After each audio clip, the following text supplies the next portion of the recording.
نحمدہ و نصلی علی رسولہ الکریم، اما بعد۔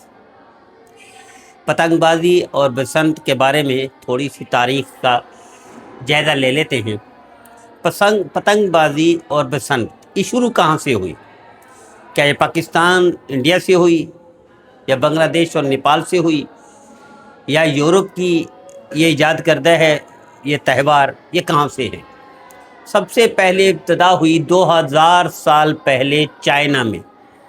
یہ چین کی رسومات یا مذہبی تہوار یا فوجی اشارہ یا تفریح کے طور پر استعمال ہوئی چین میں۔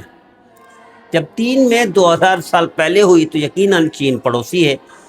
برصغیر میں اس وقت ہندوستان تھا، جس میں بنگلہ دیش بھی تھا، پاکستان بھی تھا اور انڈیا بھی تھا۔ تو چین اور ہماری چونکہ سرحدیں ملتی ہیں، لہذا یہاں آئی، اس میں ہندوستان میں چلی بسنت اور پتنگ بازی۔ اور اس کو جب بادشاہ اکبر آیا تو اس نے اس کی سرپرستی کی، اور اس میں بسنت اور پتنگ بازی بہت مشہور ہو گئی، پورے ملک میں، پورے ہندوستان میں پھیل گئی، چونکہ اکبر بادشاہ اس میں دلچسپی لیتا تھا اور اس کے مقابلے کرواتا تھا، اور اس نے سرپرستی بھی کی اس کی۔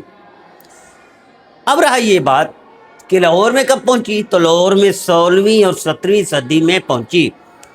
مغلیہ دور میں شاہ جہان اور جہانگیر، انہوں نے ابتدا کی لاہور میں۔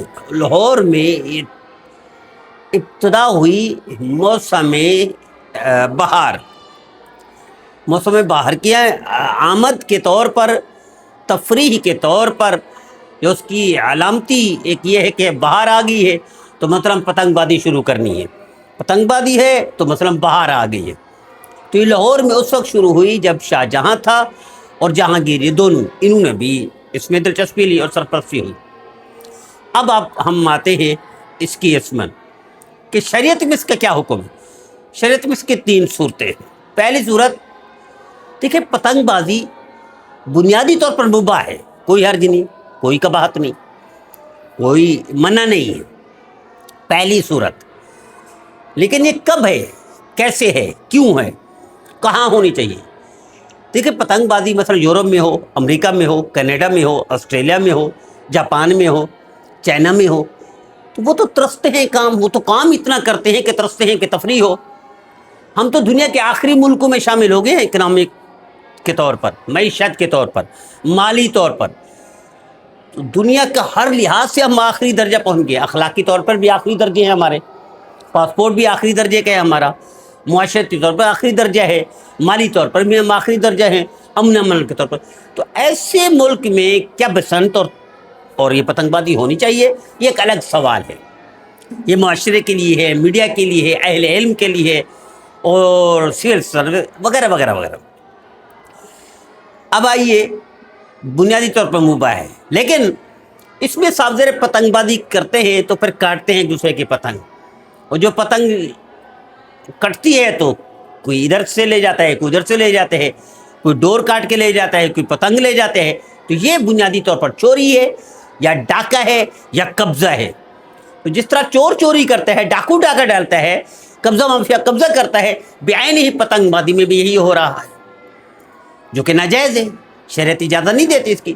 شریعت نے چوری کو ناجائز قرار دے دیا، ڈاکے کو ناجائز قرار دے دیا، قبضہ مافیا کو ناجائز بھی۔ قبضے کی جگہ پر مسجد بھی بنائے تو نماز شریعت کہتی ہے اچھی نہیں، مکروہ ہوگی مسلسل، اور مکروہ مسلسل ہو تو مکروہ تحریمی ہوتے ہیں۔ مکروہ تحریمی کا مطلب حرام کے قائم مقام ہے۔ اب یہ چوری اور ڈاکہ اور قبضہ، اب اس میں اگلی صورت آتے ہیں، تیسری صورت، 3 صورتیں ہیں اس کی، کہ آج کل ڈور ایسی آ رہی ہے جسے مچھلیاں بھی پکڑتے ہیں، جو پیتل کی بھی ہے، کہ جس سے اگر کسی اسپیڈ سے چلنے والے موٹر سائیکل کے گردن پر آتے تو گردن کٹ جاتی ہے۔ گردن کٹی ہے، اور گردن کٹتی ہیں۔ ابھی بھی پتنگ بازی میں لاہور میں تقریباً 1.5 درجن کے قریب لوگ فوت ہو گئے، مر گئے۔ اس صورت میں تو یہ حرام ہے۔ تو اب 3 صورتیں ہیں پتنگ بازی کے۔ پہلا، مباح ہے کہ کوئی تکلیف نہ ہو، کوئی چوری نہ ہو، کوئی ڈاکہ نہ ہو، کوئی قتل نہ ہو۔ دوسری، اگر یہ کاٹتے ہیں، قبضہ کرتے ہیں، لیتے ہیں، اٹھاتے ہیں، ڈور لیتے ہیں، پتنگ لیتے ہیں، تو یہ قبضہ ہے، چوری ہے، ڈاکہ ہے۔ تیسری سے اگر کوئی بندہ مرتا ہے تو یہ حرام ہے۔ اب پنجاب حکومت خود اس میں بسنت مناتی اور یہ مقابلے کرواتی ہے، اس کے لیے چھٹی کرواتی ہے، بطور تفریح کے کرواتی ہے، تو کیا حکومت کے لیے جائز ہے؟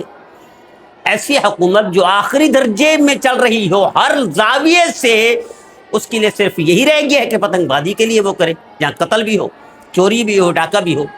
کیوں نہ سائنس میں مقابلے کروائیں، اس کے لیے چھٹی کروائیں، کیوں نہ فزکس اسٹیٹ میں، اکنامکس میں مقابلے کروائیں، اس کے لیے چھٹی کروائیں، کیوں نہ بڑھئی کے کاروبار یا کوئی فن کے مقابلے کروائیں، کمپیوٹر میں مقابلے کروائیں، کوئی بھی فن، کوئی ہنر ہو اس میں مقابلے کروائیں اور اس میں فروغ دیں اس کو، اس کے لیے تفریح بھی کریں، اس کے لیے چھٹی بھی کریں، مقابلے کریں، اس میں انعامات بھی دیں۔ تو ایسا ملک جس میں شدید ضرورت ہے، مالی بحران ہے، اخلاقی بحران ہے، سیاسی بحران ہے، امن و امان کا بحران ہے، وہاں صرف پتنگ بازی رہ گئی؟ نہیں ہونی چاہیے۔ تو تینوں صورتیں ہیں، تینوں صورتوں میں پھر مباح کو بھی نہیں کرنا چاہیے ایسے ملک میں۔ دیکھیں شریعت کا حکم ہے کہ اگر مثلا خربوزے کی وجہ سے کوئی بیماری پھیل گئی ہے تو خربوزہ کھانا منع کر سکتی ہے حکومت، اسلامی حکومت، حالانکہ خربوزہ کھانا حلال ہے، خربوزہ کھانا جائز ہے، اللہ نے، اللہ کے رسول نے حلال قرار دے دیے، تو حرام کیوں ہو گیا، منع کیوں ہو گیا؟ کچھ سے نقصان ہو رہا ہے۔ تو ایسے پتنگ بازی، ہاں اس کے برعکس کوئی مقابلے ہوتے کہ ہنر کے، کوئی علم کے، کسی بھی دوسرے میدان کے، فزکس میں مقابلے ہوتے، کیمسٹری میں مقابلے ہوتے، بیالوجی میں مقابلے ہوتے، میتھ میں مقابلے ہوتے، تو چھٹی کرنا بھی جائز تھا، تفریح بھی جائز تھی، اور اس کو حکومتی سرپرستی بھی جائز تھی ایسے ملک کے لیے جہاں شدید ضرورت ہے۔